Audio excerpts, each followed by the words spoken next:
the orbital shipyard of Kepler 442 hummed with the usual cacophony of welding torches and hydraulic lifts. William Chen wiped grease from his hands, squinting at the decrepit vessel that had just been towed into Bay 7. The ship was unlike anything he'd seen in his 15 years as a mechanic, its hull composed of a crystalline alloy that seemed to shift colors under the harsh station lights. "Another derelict," muttered his supervisor, a Calxian with 4 arms and perpetual skepticism. "Salvage what you can. The rest goes to the compactor." William nodded absently, but something about the ship called to him. As the bay cleared and the night shift began, he found himself drawn back to the mysterious vessel. Its registration markings were incomprehensible, written in a script that predated any known galactic civilization. He placed his hand on the hull, and the ship responded. A pulse of warmth spread through the crystalline surface, and suddenly William's neural implant flooded with data, not the crude binary of human technology, but something far more sophisticated. Images cascaded through his mind. Star systems long dead, civilizations that had turned to dust millennia before humanity learned to walk upright, and at the center of it all, a consciousness. "Please," a voice whispered directly into his thoughts, feminine and desperate. "I am dying." William staggered back, heart pounding. What are you?" "My name is Maya. I am a seed chip of the architects, the last of my kind. My core is failing. In 7 cycles of your sun, I will cease to exist, and with me, the final repository of the architect civilization will be lost forever." William's hands trembled as he accessed his diagnostic tools. This wasn't just a ship.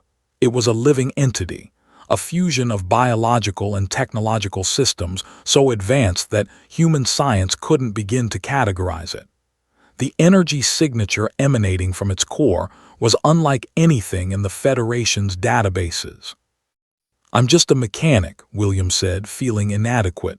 "I fix plasma drives and patch hull breaches. I don't know how to save whatever you are." "You are human," Maya replied, and there was something like hope in her voice. "Your species has a unique quality the architects studied extensively before their extinction. You call it intuition, the ability to see solutions where logic suggests none exist. You improvise. You adapt. These traits are why we seeded your world 12,000 years ago." The revelation hit William like a physical blow. You created humanity. Not created, guided, enhanced. The architects believed that consciousness required both logic and chaos, order and creativity. Your species was selected as the inheritors of our legacy, though the project was never completed. The great silence consumed us before we could return. William circled the ship, his engineer's mind already working through possibilities. The core's degradation was evident in the fluctuating energy readings, but the principles were fundamentally similar to quantum fusion reactors, just operating at a scale and efficiency that shouldn't be possible. The problem was entropy. Maya's systems were designed to self-repair, but after millennia of operation, the regenerative mechanisms themselves had degraded. "I need to access your core," William said, making a decision that could cost him his career, or worse. "But I'll need materials that aren't exactly legal. Weapons-grade antimatter containment vessels, prototype quantum processors, and about a dozen treaty violations."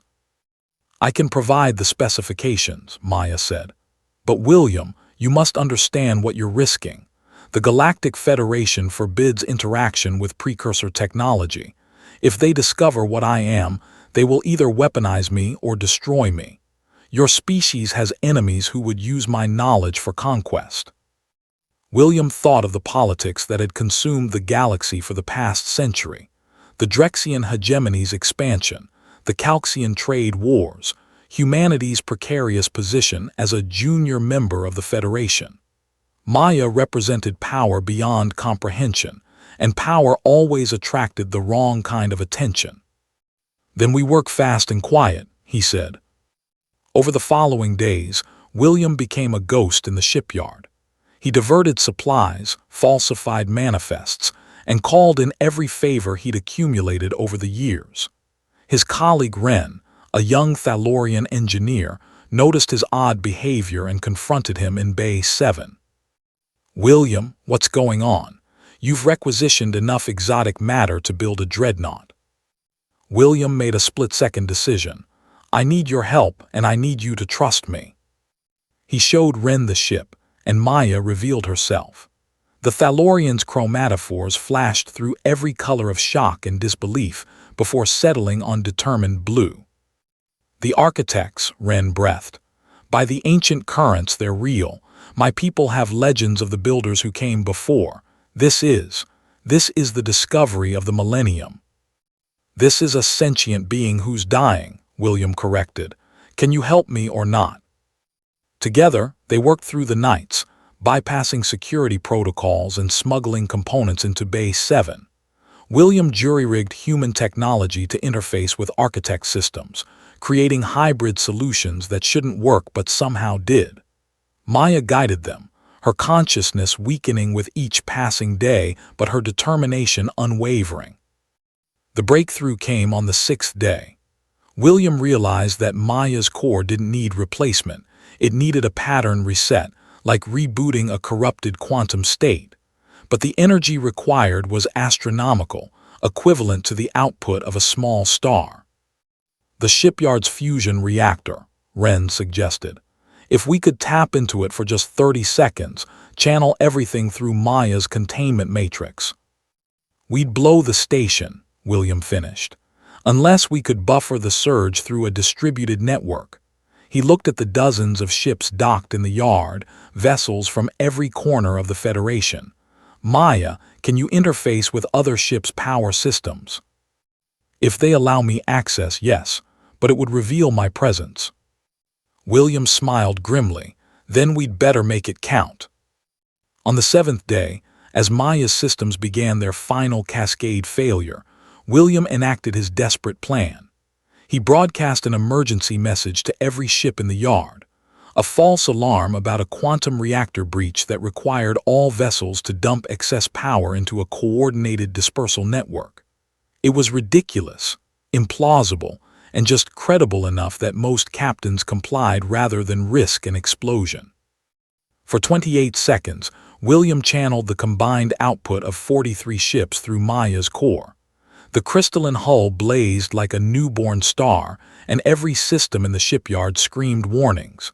Then, silence. Maya's consciousness bloomed in William's mind, vibrant and whole.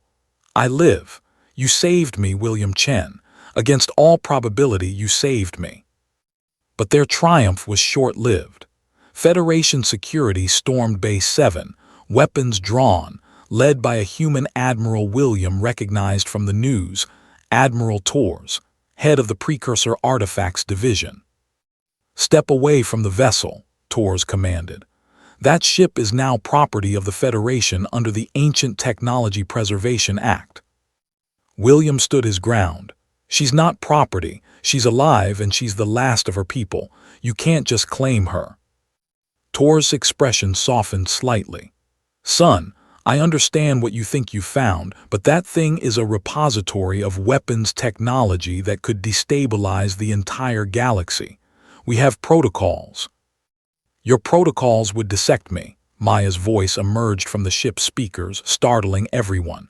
"Study me. Use me. I have seen this pattern repeat across 1,000 civilizations, but William saw me not as a tool but as a person. This is why the architects chose humanity." The standoff might have ended badly, but Maya made an offer. She would share her knowledge freely with the Federation, teaching humanity and its allies the sciences of the architects. In return, she would maintain her autonomy, with William as her liaison and partner. She would not be a weapon, but a teacher, continuing the mission the architects had started eons ago.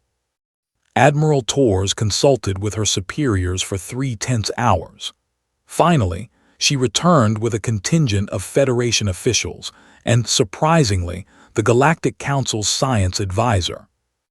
"The Council has agreed," Tors said. on the condition that all knowledge shared by the architect's ship is distributed equally among member species. And you, Mechanic Chen, are hereby appointed as humanity's special envoy to precursor civilizations. Congratulations, you just became the most important person in the galaxy. 3 months later, William stood aboard Maya in orbit around Earth, looking down at the blue marble that had produced a species audacious enough to save a dying god. Maya had begun sharing her secrets, not weapons, but medicine, energy production, quantum communication, and most importantly, the location of other seed ships scattered across the galaxy. "We are partners now," Maya said, her consciousness intertwining with his in a bond that transcended species. "You saved my life, William. Now together we shall save civilizations." The architects dreamed of a galaxy united in knowledge rather than divided by conquest. Perhaps, through you humans and your beautiful, chaotic improvisation, that dream can finally be realized.